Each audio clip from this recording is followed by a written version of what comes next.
मान्यवर, सोचना है आपको, मनुष्य से इतनी गहरी नफरत है आपको।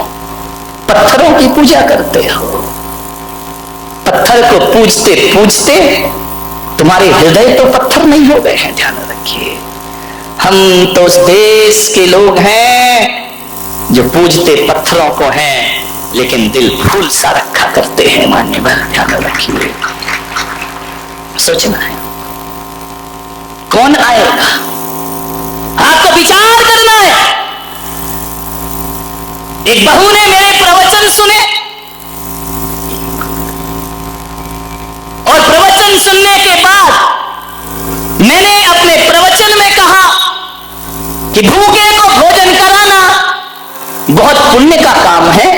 प्यासे को पानी पिलाओ, भूखे को भोजन कराओ। सुबह उठकर सबसे पहले यही काम होना चाहिए। वो बहू जो कभी रसोई घर में नहीं जाती थी, कभी भोजन नहीं बनाती थी, वह सुबह सुबह उठी 6 बजे, रसोई में जाके काम करने लगी, भोजन बनाने लगी। भोजन बनाने के बाद उसने परिवार के सभी लोगों से कहा कि आप भोजन करिए, आप भोजन करिए। लोगों ने कहा आज तुझे क्या हो गया है, रोज तो सास कराती थी, रोज जेठानी बनाती थी, आज तुझे क्या हो गया? बोले बस एक प्रवचन में मेरी जिंदगी बदल गई, अब आप लोग भोजन करिए। बोले क्यों? बोले जब तक सब भोजन ना कर लेंगे तब तक मैं खाना खाने वाली नहीं हूं। बोले ऐसा क्या हो गया? बोले महाराज ने कहा है भूखों को भोजन कराओ तो पुण्य लगता है। हाँ, तुम लोग सही अर्थ कभी नहीं लगा सकते। तुम्हारी नजरों में सास ससुर सब भिखारी हो गए हैं ना। ध्यान रखना, उस बहू से सास ने कहा कि पागल हो गई, हमें क्या समझ रखा है? बोले महाराज ने कहा है कि भूखे को भोजन कराओ, प्यासे को पानी पिलाओ, पुण्य लगेगा। तो सास की नजरें तलवा गई। उसने कहा तूने हमें क्या समझ रखा है, हम कोई भिखमंगे हैं? उसने कहा नहीं मां, तुम तो मेरी मां हो, जगत जननी जगदम्बा हो, लेकिन मैं आपसे इतना निवेदन करती हूं कि उस प्रवचन का अर्थ मैंने यही लगाया कि ये जरूरी नहीं है कि दरवाजे पे भिखारी खड़ा हो उसे खिलाना पुण्य है। मेरी मां, तुम रात में अन्न जल का त्याग करके सोती हो, आप भी रात भर से भूखी हो, भिखारी को भोजन बाद में मिलेगा, पहले मेरी घर की देवी को भोजन प्राप्त होगा, पहले घर की देवी को मैं भोजन दूंगी, तब मुझे हकीकत में पुण्य का लाभ। ध्यान रखिए, पड़ोसियों को देने से पुण्य लगता है क्या? अकेले भिखारी को देने से? घर में लोग भी तो भूखे होते हैं ना। मेरे भाई, आप विचार करना है, पुण्य कमाने के कई तरीके हुआ करते हैं। उस दिन से उस बहू ने संकल्प कर लिया कि नहीं, अब सबसे मैं लास्ट में भोजन करूंगी। तो बोले तू आखिरी में भोजन क्यों करती है? बोले जैसे देवता को चढ़ाने के बाद प्रसाद लिया जाता है, पूरा परिवार भोजन करे, मैं परिवार की पुजारिन हूं, सबसे आखिरी में प्रसाद ग्रहण करती हूं। यही मेरे जीवन का एक आदर्श हुआ करता है। घरों को आदर्श बनाओ, घरों को उजाड़ो मत, घरों को बर्बाद मत करो, जिंदगी को स्वर्ग बनाने का प्रयास करें। एक लड़का था गरीब, बहुत गरीब, उसकी एक विधवा मां थी, बड़ी दुखी थी। उसने कहा मैंने तो अपना विधवापना गुजार दिया, मेरे ना पति है, एक इकलौता लड़का है। उसने कहा मैं करूं क्या, मेरे बाद इस लड़के का क्या होगा? ना मैं इसे पढ़ा पाई, ना मैं इसे लिखा पाई, मेरे पास इतना पैसा ही नहीं था। एक झोपड़ी में रहती थी गांव के बाहर। उस बुढ़िया को पता चला कि जंगल में कोई पहुंचे हुए संत पधारे हैं। उसने बच्चे से कहा कि बेटा एक काम कर, बहुत पहुंचे हुए संत जंगल में आए हैं, जा उनसे कुछ पूछा। उसने कहा मां, संत क्या करेंगे, हमारे बुरे दिन हैं, संत क्या कर सकते हैं? बोले बेटा संत कुछ ना करे, वो हमें कुछ नहीं देंगे, लेकिन मेरी आत्मा बोल रही है कि संत के पास जरूर जाओ, वो तुम्हें कुछ दे या ना दे, लेकिन तुमसे कुछ लेने वाले भी नहीं है। जाओ संत के पास, जाने में फायदा हो या ना हो, लेकिन एक बात मान लेना बारामती वालों, संतों के पास जाने से नुकसान कुछ नहीं हुआ करता है, फायदा हो या ना हो, ध्यान रखिए, कोई नुकसान नहीं होगा। जाओ बेटा, कुछ मत मांगना, बस मेरा एक प्रश्न पूछ लेना। बच्चे ने कहा, मां क्यों परेशान होती है, मैं खुश हूं ना गरीबी में। बोले, बस बेटा जाकर इतना पूछ ले, मेरा कहना मान ले, बहुत बड़े संत है, जाकर इतना पूछना। देख, मैं तुझे पढ़ा नहीं पाई, लिखा नहीं पाई, लेकिन तुझे संस्कार जरूर दे रही हूं, जाकर के इतना पूछना। संत से ये मत कहना कि हमारी गरीबी मिटा दो, बस इतना सा प्रश्न कर लेना कि संत जी हमारे बुरे दिन दूर होंगे या नहीं होंगे, कब होंगे हमारे बुरे दिन दूर। बच्चे ने कहा, मां तू परेशान मत हो। बोले, बेटा तू जा, मेरी आज्ञा मान। क्या करता, मां का आदेश, चला गया संत से प्रश्न पूछने। बड़ी दूर जाना था, गरीब के घर ना गाड़ी होती, ना मोटर होती, ना कार होती है, पैदल ही चला जा रहा है। शाम होने आई, एक गांव में पहुंचा, नगर सेठानी दरवाजे पर थी। जाकर के उस बच्चे ने कहा कि मां रात हो रही है, मुझे जाना दूर है, तुम्हारे घर में मुझे सहारा मिलेगा, एक रात सोने का अवसर दे दो, कहीं भी मुझे सुला दो, जहां गाय बनती हो वहां मुझे सुला दो, बस एक रात सहारा दे दो। उस सेठानी को थोड़ी दया आई, उसने कहा, बच्चे आओ रात सो जाओ। वो पुराना जमाना था, आज तो रिश्तेदार को भी सुलाना खतरे से खाली नहीं है मेरे भाई, ना जाने क्या उठा के ले जाए। उसने कहा, बेटा आराम से सो जाओ, कोई दिक्कत नहीं है, विश्राम करो, कुछ खाओगे? उसने कहा, नहीं मां, बस तूने मुझे 4 दीवार एक छत दे दी, बड़ा उपकार मानूंगा तुम्हारा। सुबह उठा, चलने लगा। सेठानी ने कहा, बेटा ये तो बताओ तुम जा कहां रहे हो? बोले, मेरी मां ने भेजा है, एक बहुत बड़े संत आए हैं, एक प्रश्न लेकर भेजा है कि जाओ पूछना कि हमारे बुरे दिन दूर होंगे या। सेठानी ने कहा, बेटा एक प्रश्न मेरा भी पूछ लेगा। अरे उसने कहा, आप तो इतनी धनवान है, इतनी बड़ी हवेली में रहती है, आपको भी कोई प्रश्न है क्या? बोले, बेटा मेरा एक प्रश्न पूछ लेना। उसने कहा, अब जा रहा हूं, आपने उपकार किया है, एक प्रश्न तुम्हारा पूछ लूंगा। बोले, जाओ संत से ये पूछना कि मेरे पास दौलत है, माया है, सब कुछ है, कोई कमी नहीं है, एक बेटी है मेरी, पूछना उसकी शादी कब होगी।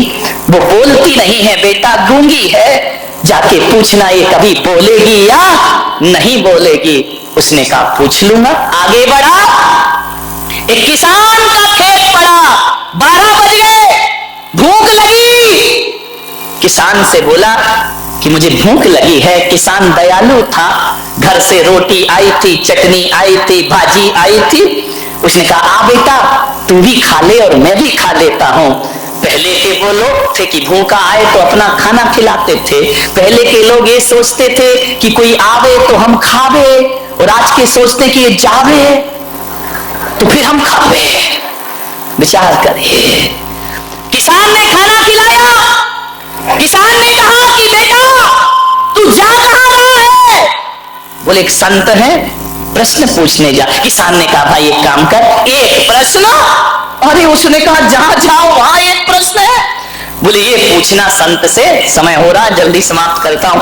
ये पूछना संत से कि मेरे खेत में फसल आएगी, मैं इतनी मेहनत करता हूं, इतने वृक्ष लगा रखे हैं, फल ही नहीं आते उनमें, जाके पूछ लेना बेटा। उसने कहा, पूछ लूंगा, आगे चला। बड़ी जोर से प्यास लगी, गर्मी के दिन, कंठ सूख गया। देखा एक संत तपस्या कर रहा है, बाजू में कमंडल रखा है। गया संत के पास, संत जी बड़ी प्यास लगी है। संत ने, तपस्वी ने कहा, पानी पीना है? बोले, हाँ। कमंडल दिया, बोले, ले पी ले पानी। एक बात तो बता, कहानी मालूम है? तू जा कहां रहा है? बोले, एक महासंत आए हैं, एक प्रश्न। बोले, एक काम कर, मेरा भी। अरे उसने कहा, यार किसान का भी प्रश्न, सेठानी का, ये बाबा फकीर का भी प्रश्न। हाँ, बोले, ये बोलना कि मैं 12 वर्षों से तपस्या कर रहा हूं, मुझे बोधि की प्राप्ति नहीं हो रही, ज्ञान नहीं मिल रहा है। जा पूछ लेना मुझे ज्ञान मिलेगा या। चला गया संत के पास। कहानी बहुत लंबी है, मैं बिल्कुल शॉर्टकट में बता रहा हूं, क्योंकि अब तुम इतने समझदार हो कि सूत्र में ही समझ जाते हो। अब पानी कहने की जरूरत नहीं है, H2O कह दो तो तुम समझ जाते हो। विचार करिए। पहुंचा संत के पास, संत ध्यान में थे, चुपचाप हाथ जोड़कर बैठ गया। संत ने कुछ दिन बाद ध्यान खोला। कौन है बच्चा तू, कहां से आया है? 2 दिन पैदल चल के आया हूं बाबा जी, प्रश्न पूछना है मुझे आपसे। आप बहुत पहुंचे हुए संत हैं। संत ने कहा ध्यान के बाद ही मैं उत्तर देता हूं, तू सही समय पे आया है, लेकिन बच्चे मेरा एक नियम है। बोले क्या? बोले एक दिन में मैं केवल 3 प्रश्नों के उत्तर देता हूं, 3 से ज्यादा नहीं देता हूं, उससे ज्यादा मैं कुछ नहीं जानता। बच्चे ने कहा लो मरे, प्रश्न है 4 और बाबा उत्तर देंगे कितने का? 3 का। एक सेठानी का प्रश्न, एक किसान का प्रश्न, एक बाबा का प्रश्न और एक मेरी मां का प्रश्न। संत ने कहा 3, ओनली 3, 4 नहीं। बच्चे ने सोचा क्या करूं, किसका पूछूं, किसका छोड़ूं? अब सेठानी का छोड़ देता हूं। नहीं भाई, उसने रात विश्राम दिया मुझे, उसने कौन सा गलत पूछा, बच्ची का भविष्य तो पूछा है। ऐसा करो किसान का छोड़ देते हैं। फिर मन में आया किसान, खेत जोतता फसल उगाता तब सबको भोजन। यदि किसान ना रहेगा तो पूरा देश भूखा मर जाएगा, इसलिए किसान का प्रश्न में नहीं। बाबा का छोड़ो। अरे यार, बाबा ने कौन सा अधार्मिक प्रश्न किया है? बाबा ने धार्मिक प्रश्न ही तो किए कि ज्ञान मिलेगा कि नहीं मिलेगा। जिसने पानी पिलाया उसका प्रश्न। ऐसा करो मां का प्रश्न। अरे उसी मां ने तो मुझे भेजा है, वो नहीं होती तो ये 3 कहां से मिलते? मेरी मां ने क्या बिगाड़ा है? सोच में पड़ गया। बाबा ने कहा जा बच्चे 3 प्रश्न पूछ। बच्चे ने 3 प्रश्न पूछे, लौट कर आया। किसान मिला, बाबा मिला। क्यों रे, मेरा प्रश्न पूछा? हाँ बाबा जी पूछा। क्या बोले संत? बोले तुझे ज्ञान जरूर होगा, इसी वक्त बोधि की प्राप्ति होगी। तो अभी तक क्यों नहीं हो रही? बोले तू अपनी जटाओं में जो मणि छिपा के बैठा है उसे निकाल, क्योंकि तेरा ध्यान मणि में है, तेरा ध्यान भगवान में नहीं लग रहा है। वो मणि तेरी बाधा बन रही है, उसे निकाल के फेंक, तुझे ज्ञान प्राप्त हो जाएगा। उसने अपनी जटाएं खोली। बोले हाँ बेटा, मैंने मणि तो छिपा रखी, बड़ी कीमती है। तो बोले जब तक ये है तब तक तुझे ज्ञान मिलने वाला। सोच ले, मणि रखना है या भगवान का ध्यान रखना है। उसने कहा बेटा, तूने मेरी जटाएं नहीं खोली, मेरी आंखें भी खोल दी। ले बेटा, ये मणि मैं तुझे प्रदान करता। उसने कहा नहीं बाबा, ये मैं क्या करूंगा, मैं गरीब आदमी। बोले बेटा रख लो, रख लो, मैं किसी को क्यों दूं? तूने मुझे ज्ञान दिया, मैं तुझे दान प्रदान करता हूं, ले जा, आज मैं तुझे प्रदान करता हूं। मणि हाथ में ली, कान में ही मत लगा, इधर ध्यान भी रख। मणि हाथ में ली, चला। अब कौन मिला? इतना भी भूल गए, वो तो प्रश्न भूला, तुम कहानी भूलते। किसान मिला। किसान ने कहा बोल बेटा। क्या पूछा? मेरा पूछा या नहीं? बोले पूछा। क्या बोले? बोले किसान, तेरे खेत के वृक्षों में फल जरूर आएंगे, फसल जरूर लगेगी। तो अभी तक क्यों नहीं लगे? बोले तेरे पेड़ के नीचे कुछ गड़ा हुआ है, उससे जड़ें जमीन तक नहीं पहुंच रही हैं, उससे टकरा रही हैं, इसलिए पेड़ फलता फूलता नहीं। बोले घेर बेटा। उसने खुदाई की, सोने के घड़े मिले जिसमें अशरफियां रखी हुई थी। किसान की आंखें चौंधी आ गई, बरसों से भूखा मर रहा हूं, गरीबी का शिकार बन रहा हूं, ये सोने के घड़े। उसने कहा बेटा तेरा बड़ा उपकार। बोले उपकार तो आपका, आपने मुझे रोटी दी थी। बोले नहीं बेटा, तूने घड़े दी, एक काम कर बेटा, ये सोने के घड़े मैं तुझे प्रदान। अरे बोले मैं क्या करूंगा? आप किसान है, आपकी जमीन पे आपका हक है। बोले बेटा सोना से ज्यादा कीमती तो जमीन हुआ करती है, धरती हुआ करती है। सोना आज है, कल खत्म हो जाएगा। जमीन पर फसलें आएंगी, किसान हमेशा माला माल रहेगा। मुझे इसकी जरूरत नहीं, इस पे तेरा बैलगाड़ी बुलाई, सोने के घड़े रखे, उसे बिठाया, चल दिया। किसका घर पड़ा है? कौन बोला? शांति सेठ का, सेठानी का घर पड़ा। बैलगाड़ी रुकी, सेठानी निकल के आई। क्यों रे? पैदल गया था, बैलगाड़ी ये क्या भरा है पीछे? बोले मुझे नहीं मालूम अम्मा, मेरा प्रश्न पूछा। बोले हाँ पूछा। क्या बताया? बोले तेरी लड़की की शादी जरूर होगी। जरूर होगी? बोले हाँ। कब होगी? बोले जिस लड़के को देखकर तेरी लड़की की आवाज वापिस आ जाए वही उसका पति होगा। इतने में पीछे से लड़की दौड़ी आई, लड़के पे निगाह पड़ी, उसने आवाज लगाई, अम्मा मैं बोलने लगी हूँ। अम्मा ने कहा हो गया बेड़ा, पकड़ा दूल्हा बनाया।